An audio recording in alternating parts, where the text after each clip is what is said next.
साथियों, कैसे हैं आप। मैं संदीप एक बार फिर आपका स्वागत करता हूं अपने इस चैनल एमिशन क्लासेज में। साथियों, आज हम लोग पढ़ेंगे टेंस यानी पास्ट परफेक्ट कंटीन्यूअस टेंस का। हम लोग जो इंट्रोगेटिव सिंपल और निगेटिव पढ़ चुके थे और आज हम लोगों को पढ़ना है इंट्रोगेटिव सेंटेंस। ठीक है, इंट्रोगेटिव और निगेटिव आज हम लोग खत्म कर देंगे। तो चलिए हम लोग स्टार्ट करते हैं इंट्रोगेटिव सेंटेंस। तो इंट्रोगेटिव सेंटेंस स्टार्ट करने से पहले हम लोग आपको बता दें कि पास्ट परफेक्ट कंटीन्यूअस टेंस में जो हम लोग पिछली वीडियो में पढ़ चुके हैं उसमें मैंने आपको पहचान बताया था कि वाक्य क्या होगा, भूतकाल से प्रारंभ होता है और क्या समाप्त अभी नहीं हुआ होता है। ठीक है, यानी कि भूतकाल से प्रारंभ हुआ था और समाप्त नहीं हुआ था, वो उसकी पहचान हो जाती है। इसमें सहायक क्रिया हैड बीन का प्रयोग करते हैं। ठीक है, और मेन और में आईएनजी का प्रयोग करते हैं और टाइम के लिए निश्चित समय के लिए सिंस का प्रयोग और अनिश्चित समय के लिए फॉर का प्रयोग करते हैं। ठीक है, तो ये तो आपका इन सिंपल सेंटेंस जो था उसमें हम लोग सिंपल में हम लोग ये सब रूल पढ़ चुके थे। चलिए एक बार फिर से हम लोग देख लेते हैं। इसमें सहायक क्रिया यानी हेल्पिंग वर्ब के रूप में किसका प्रयोग कर देंगे, हैड बीन का। ठीक है, उसके बाद मेन वर्ब में आईएनजी का प्रयोग कर देंगे। ठीक है बच्चा, आईएनजी का प्रयोग कर देंगे। और टाइम के लिए अनिश्चित के लिए अनिश्चित के लिए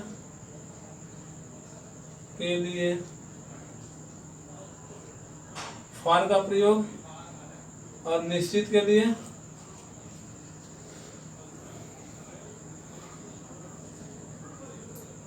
सिंस का प्रयोग कर देंगे। ठीक है बच्चा, तो अनिश्चित के लिए फॉर का प्रयोग तथा अनिश्चित के लिए सिंस का प्रयोग कर देंगे। पॉइंट ऑफ टाइम जो रहेगा यानी टाइम के लिए टाइम की जगह पे मेन वर्ब में आईएनजी का प्रयोग कर देंगे, सहायक क्रिया हैड बीन का प्रयोग कर देंगे। तो चलिए हम लोग स्टार्ट करते हैं। क्या चीज, पास्ट परफेक्ट टेंस। ठीक है, क्या सभी पास्ट परफेक्ट कंटीन्यूअस टेंस हम लोग स्टार्ट करते हैं। तो बच्चा पास्ट परफेक्ट कंटीन्यूअस टेंस आपको पता होगा कि जैसे हम लोग जानते हैं कि जो पास्ट परफेक्ट टेंस का इंट्रोगेटिव हम लोगों को पढ़ना है, तो इंट्रोगेटिव हम लोग को पता है कि क्या है, दो टाइप का होता है। ठीक है, इंट्रोगेटिव सेंटेंस हमेशा हम लोग पढ़ते आ रहे हैं कि दो टाइप का होता है। पहला जब वाक्य क्या से शुरू हो। ठीक है बच्चा, जब वाक्य क्या से शुरू हो। तो जब वाक्य क्या से शुरू होगा, तो जब वाक्य क्या से शुरू होता है तो हम लोग सबसे पहले क्या लिखते हैं बच्चा, सबसे पहले हम लोग हेल्पिंग वर्ब लिखते हैं। क्या लिखते हैं, हेल्पिंग वर्ब लिखते हैं। ठीक है, उसके बाद सब्जेक्ट लिखेंगे। ठीक है, उसके बाद क्या लिखेंगे। अब देखिए यहाँ पे थोड़ा सा एक बात आ जाती है कि हेल्पिंग वर्ब में हेड हम यहाँ लगाएंगे। ठीक है, हेड लगाएंगे तो इसको हम लोग सीधा लिख लेते हैं, क्या, had plus subject plus been. ठीक है, प्लस मेन वर्ब में आईएनजी का मेन वर्ब में आईएनजी का प्रयोग प्लस ऑब्जेक्ट प्लस सिंस या फॉर प्लस टाइम और प्लस क्वेश्चन मार्क। ठीक है बच्चा, ध्यान दीजिएगा। सबसे पहले हमें क्या लिखना है, हेड लिखना है, फिर subject plus been plus main verb में ING plus object plus since या फॉर प्लस टाइम। ठीक है, अब चलिए देख लेते हैं जो इसका एक उदाहरण देखना है। इसका एक उदाहरण देख लेते हैं। तो उदाहरण हो जाएगा कि क्या राम 3 घंटे से दौड़ रहा था। क्या राम 3 घंटे से दौड़ रहा था। क्वेश्चन मार्क नहीं लगा, क्वेश्चन मार्क लगाना नहीं भूलेंगे। ठीक है, क्वेश्चन मार्क लगाना क्या है, नहीं भूलना है, क्योंकि हम लोग क्या पढ़ रहे हैं, इंट्रोगेटिव सेंटेंस पढ़ रहे हैं। ठीक है, हम लोग क्या पढ़ रहे हैं, इंट्रोगेटिव सेंटेंस पढ़ रहे हैं और इंट्रोगेटिव सेंटेंस की पहचान ही क्वेश्चन मार्क होती है। देखिए यहाँ पे क्या है, क्या लगा हुआ है। ठीक है, क्वेश्चन प्रश्नवाचक शब्द यानी कि क्या हो गया, क्या क्वेश्चन मार्क लग गया, इधर क्वेश्चन मार्क लगा हुआ है और ये क्या प्रश्नवाचक शब्द है। ठीक है, तो जब वाक्य क्या से शुरू होता है तो हमें सबसे पहले पहला नियम हमारा काम करता है, सबसे पहले क्या लिखना है बच्चा, सबसे पहले हमें हेड का प्रयोग करना है। ठीक है, हेड, उसके बाद सब्जेक्ट क्या हो जाएगा, राम, उसके बाद बीन का प्रयोग लगा देंगे।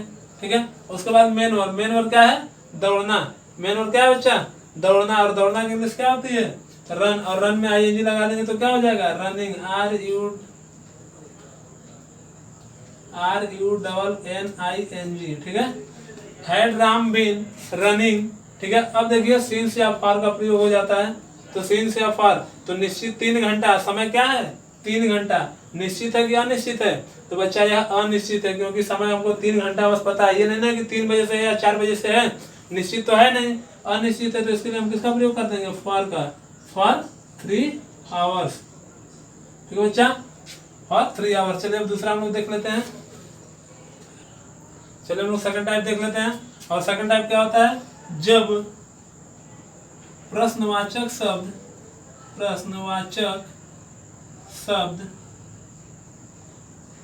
वाक्य के बीच में आए। ठीक है बच्चा, जब प्रश्नवाचक शब्द वाक्य के बीच में आए। तो ये बताइए, जब प्रश्नवाचक शब्द वाक्य के बीच में आता था तो हम सबसे पहले क्या लिखना है? जो प्रश्नवाचक शब्द होगी उसका इंग्लिश लिखना है। ठीक है, यानी कि सबसे पहले क्वेश्चन वर्ड, ठीक है, प्लस हेड का प्रयोग, उसके बाद subject plus been plus main verb में ING plus object plus since या फॉर, ठीक है, प्लस टाइम का प्रयोग करना है। ठीक है, प्लस क्वेश्चन मार्क। ध्यान दीजिएगा, जब प्रश्नवाचक शब्द वाक्य के बीच में आएगा तो सबसे पहले क्वेश्चन वर्ड लिखना है, plus head plus subject plus been plus main verb में ING plus object plus since या फॉर प्लस टाइम लिखना है। ठीक है, इतना क्लियर है? तो चलिए हम लोग इसका एक उदाहरण देख लेते हैं। ठीक है, उसका एक उदाहरण देख लेते हैं। तो उदाहरण इसका क्या आ जाएगा? जैसे देखिए, इसी को अगर हम बना लें, नहीं तो चलिए हम लोग थोड़ा सा चेंज कर लेते हैं। जैसे कह दिए कि राम 3, अब देखिएगा थोड़ा सा यहाँ देखिए, बात को डिफरेंस को समझिएगा। 3 बजे से क्यों पढ़ रहा था?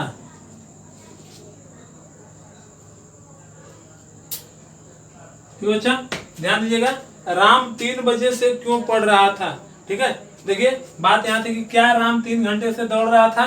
ठीक है, देखिए टाइम इसमें भी दिया हुआ है, क्रिया इसमें भी दिया हुआ है, रहा था रहित भी दिया है, प्रश्नवाचक शब्द भी दिया है। ठीक है, अंतर क्या है? यहाँ पे प्रश्नवाचक शब्द शुरुआत में था, यानी कि जो हमारा वाक्य वह क्या से शुरू हुआ था, और यहाँ पे प्रश्नवाचक शब्द वाक्य के बीच में आ गया है। दूसरी बात अंतर क्या है? देखिए यहाँ पे 3 घंटा है, यहाँ पे 3 बजे से है, तो डिफरेंस यही समझिएगा आप थोड़ा सा। ठीक है, अब देखिए इसको बनाने के लिए सबसे पहले हमें क्वेश्चन वर्ड लिखना है। और क्वेश्चन वर्ड हमारा क्या बच्चा? प्रश्नवाचक शब्द। इसमें क्या है? क्यों। और क्यों की इंग्लिश क्या होती है? वाई होती है। क्या होती है? वाई होती है। ठीक है, वाई क्या होती है? वाई होती है। उसके बाद हेड का प्रयोग, वाई हेड। ठीक है, उसके बाद सब्जेक्ट क्या हो जाएगा? राम। देखिए हम रूल के हिसाब से चल रहे हैं, हमारा नियम जैसे चल रहा है, question word head subject Ram, उसके बाद बीन। ठीक है, फिर क्या है? Main verb. मेन वर्ब बच्चा क्या है? पढ़ना। और पढ़ना की इंग्लिश क्या होती है? रीड। रीड में आईएनजी लगा देंगे तो रीडिंग हो जाएगा। क्या हो जाएगा? रीडिंग। ठीक है, रीडिंग हो गया। उसके बाद ऑब्जेक्ट तो है नहीं हमारे पास इसमें। अब हम लोग चलते हैं सिंस या फॉर पे। तो सिंस या फॉर किसके हिसाब से लगाते हैं? तो जो हमारा टाइम दिया रहेगा उसके हिसाब से बच्चा। और टाइम इसमें क्या दिया है? 3 बजे। तो 3 बजे टाइम दिया है, तो 3 बजे निश्चित है कि अनिश्चित है? तो बच्चा जब ये 3 घंटा था तो अनिश्चित था, ये तो 3 बजे है। 3 बजे हमको पता है कि हाँ 3 बजे से पढ़ रहा है, तो 3 बजे हो गया तो निश्चित हो गया। तो इसके लिए क्या लगा देंगे? सिंस लगा देंगे। ठीक है बच्चा, तो सिंस हो गया। और उसके बाद टाइम हम लगा देंगे, ये हमारा सिंस फॉर हो गया, सिंस हो गया। अब टाइम क्या है? 3 बजे से, तो 3 बजे के लिए क्या लगा देंगे? Since 3 o'clock। ठीक है, और क्वेश्चन मार्क। क्लियर है? तो देख लीजिए एक बार, जब वाक्य क्या से शुरू होता है तो सबसे पहले हम क्या करते हैं? जब वाक्य क्या से शुरू होता है तो सबसे पहले हेड का प्रयोग, फिर सब्जेक्ट, फिर बीन प्लस मेन वर्ब में ING plus object plus since for plus time plus question mark. ठीक है, उदाहरण देख लीजिए, क्या राम 3 घंटे से दौड़ रहा था? Question mark. सॉरी, यहाँ पे थोड़ा सा, had Ram been running for 3 hours. Had Ram been running for 3 hours. जब सेकंड टाइप देखिए, जब प्रश्नवाचक शब्द वाक्य के बीच में आ जाता है, तो जब प्रश्नवाचक शब्द वाक्य के बीच में आएगा तो सबसे पहले क्वेश्चन वर्ड लिखेंगे, फिर हेड लिखेंगे, फिर subject plus been plus main verb में ING plus object plus since for plus time plus question mark. Clear है? चलिए इसका उदाहरण देख लीजिए, राम 3 बजे से क्यों पढ़ रहा था? Why had Ram been reading since 3 o'clock। ठीक है, चलिए हम लोग इंट्रोगेटिव नेगेटिव देख लेते हैं। चलिए हम लोग देख लेते हैं इंट्रोगेटिव नेगेटिव सेंटेंस। ठीक है, तो इंट्रोगेटिव नेगेटिव सेंटेंस में देखिए, जैसे कि इंट्रोगेटिव सेंटेंस 2 टाइप का था, उसी तरह इंट्रोगेटिव नेगेटिव भी 2 टाइप का हो जाएगा। इसमें भी पहला जब वाक्य क्या से शुरू होगा और दूसरा जब प्रश्नवाचक शब्द वाक्य के बीच में होगा। तो देखिए हम लिखते नहीं है इसको, हम लोग सीधा समझ लेते हैं कि इसमें फर्स्ट टाइप जो होता है जैसे कि हम लोग इंट्रोगेटिव में पढ़ लिए, तो इंट्रोगेटिव नेगेटिव में फिर वही लिखेंगे जब वाक्य क्या से शुरू होता है। ठीक है, तो सीधा हम लोग किसमें पहुंचते हैं, उसके रूल पर। पहला रूल क्या होता है, जब प्रश्नवाचक शब्द जब वाक्य क्या से शुरू होता है, जब वाक्य सबसे पहले क्या से शुरू होता है, सबसे पहले हेल्पिंग वर्ड लगाते हैं, यानी कि हेड का प्रयोग करेंगे। ठीक है, had plus subject plus not plus been.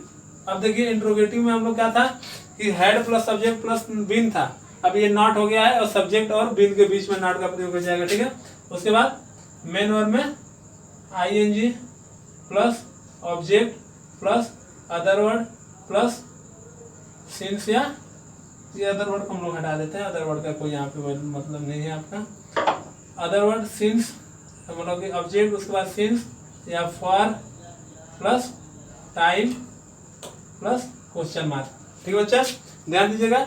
सबसे पहले हमें जब फर्स्ट टाइप हमारा यानी जब वाक्य क्या से शुरू होगा, सबसे पहले हेड लगाएंगे प्लस सब्जेक्ट फिर नॉट फिर बीन फिर main verb ING plus object plus since या for plus time plus question mark. अब देखिए सेकंड टाइप जो उसमें होता है, दूसरा रूल क्या होता है, जब प्रश्नवाचक शब्द वाक्य के बीच में आता है। जब प्रश्नवाचक शब्द वाक्य के बीच में आता है बच्चा, तो हम उसके लिए क्या करेंगे, हम उसके लिए सबसे पहले क्वेश्चन वर्ड यानी जो प्रश्नवाचक शब्द रहेगा उस वाक्य में उसके इंग्लिश लिख देंगे। उसके बाद बाकी यही head plus subject plus not plus been plus main verb में ING plus object plus since या फॉर प्लस टाइम और प्लस क्वेश्चन मार्क। ठीक है, इतना लगा देंगे। देख लीजिए जब वाक्य क्या से शुरू होगा तो सबसे पहले हमारा पहला नियम काम करेगा, head plus subject plus not plus been plus main verb में ING plus object plus since for plus time plus question mark. और जब क्या करेंगे, जब हमारा प्रश्नवाचक शब्द वाक्य के बीच में चला जाएगा तो सबसे पहले क्वेश्चन मार्क लिखेंगे, उसके बाद फिर वही नियम लगा देंगे। तो चलिए हम लोग इसका उदाहरण देख लेते हैं। आप लोग देखिए, हम आपसे एक बार फिर कह रहे हैं कि जितना आप लोग हो सके अपने से बना के इस वाक्यों को अपने से बनाइए और उसको अपने से सेंटेंस बनाइए और फिर इसको नियम के हिसाब से चेक करिए। पहले तो आप लोग इसका नोट तैयार करिए, उसके बाद अपने से उदाहरण लीजिए और उसको बनाइए और फिर क्या करिए, उसको फिर चेक करिए, फिर गलत हो कहाँ गलत हो रहा है, क्यों गलत हो रहा है, उसको आप लोग उस पर विचार करिए, फिर उसके बाद दूसरे वाक्य पे फिर से बनाइए। ठीक है, तो चलिए हम लोग बनाते हैं वाक्य लेकर के। जैसे क्या मेरा भाई 3 दिन से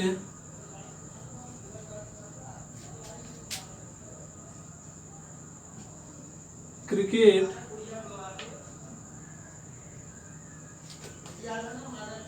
नहीं खेल रहा है।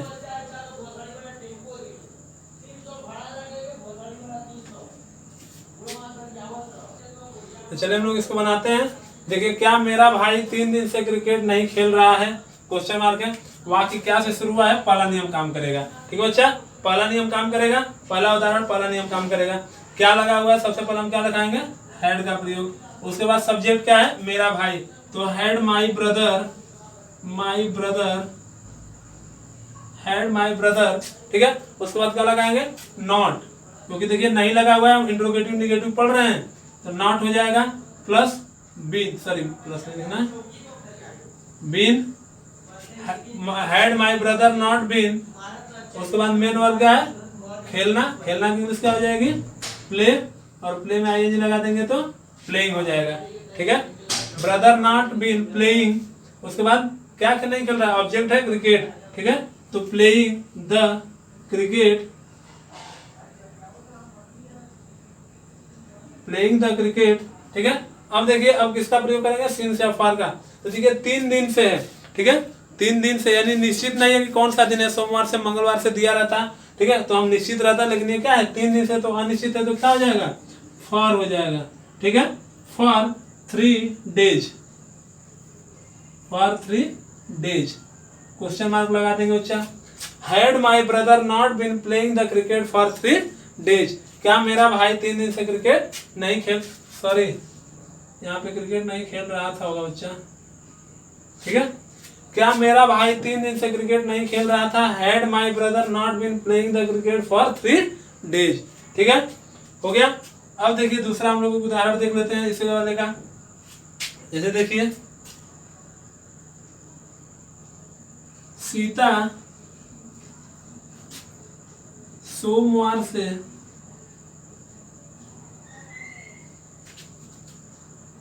नदी में क्यों नहीं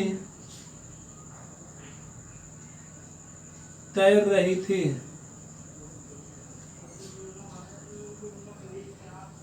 क्वेश्चन मार्क, ठीक है। सीता सोमवार से नदी में क्यों नहीं तैर रही थी। देखिए प्रश्नवाचक शब्द वाक्य के बीच में आ गया, नहीं लगा हुआ है, समय भी दिया हुआ है, यानी कि पास्ट परफेक्ट कंटीन्यूअस टेंस का इंट्रोगेटिव नेगेटिव का ये सेकंड टाइप का हमारा है, ठीक है। तो चलिए हम लोग इसको बनाते हैं। हमारा दूसरा नियम यहाँ पे काम करेगा बच्चा। और दूसरा नियम क्या कहता है कि हमें सबसे पहले क्वेश्चन वर्ड लिखना है, यानी प्रश्नवाचक शब्द की इंग्लिश लिखनी है। तो सबसे पहले हम क्या लिखेंगे, वाई लिखेंगे। क्या लिखेंगे, वाई, ठीक है। उसके बाद हेड लगा देंगे, ठीक है, हेड प्लस सब्जेक्ट क्या है, सीता, क्या हो जाएगा, सीता, ठीक है। फिर नॉट बीन, मेन वर्ब क्या है, तैरना, तैरना की इंग्लिश स्विम, SWIMMING, स्विमिंग हो जाएगा, ING लगा देंगे तो, ठीक है। कहाँ नहीं तैर रही है, तो नदी में, स्विमिंग इन द रिवर, ठीक है। अब देखिए अब बात आ जाती है सिंस या फॉर का। तो सिंस लगाएंगे कि फॉर लगाएंगे, तो ये बताइए कि देखिए हमारा क्वेश्चन वर्ड हो गया, हेड हो गया, सब्जेक्ट हो गया, नॉट हो गया, बीन हो गया, मेन में ING हो गया, ऑब्जेक्ट हो गया। अब हम लोग को कहाँ चलना है, सिंस या फॉर पे। तो बच्चा सिंस लगाएंगे, फॉर लगाएंगे तो हम समय के हिसाब से देखते हैं, सोमवार है, निश्चित है, ठीक है, तो सिंस का प्रयोग कर देंगे, सिंस, ठीक है, सिंस मंडे, क्वेश्चन मार्क लगा, ठीक है। Why had Sita not been swimming in the river since Monday, ठीक है। तो ये हमारा क्या हो गया, इंट्रोगेटिव नेगेटिव, आज पास्ट परफेक्ट कंटीन्यूअस टेंस खत्म हो गया। अगली वीडियो में हम लोग पढ़ेंगे फ्यूचर टेंस को लेकर के, ठीक है। तो अगली वीडियो, तो आज के लिए हम अपनी वीडियो यही समाप्त करते हैं। और यदि आपको हमारी वीडियो अच्छी लगे तो हमारे वीडियो को लाइक करें, शेयर करें, कमेंट करें। यदि आप हमारे इस चैनल पर नए हो तो हमारे चैनल को सब्सक्राइब करें और बेल आइकन जरूर दबाएं ताकि हमारे वीडियो का नोटिफिकेशन सबसे पहले आप तक पहुंचे। Thank you.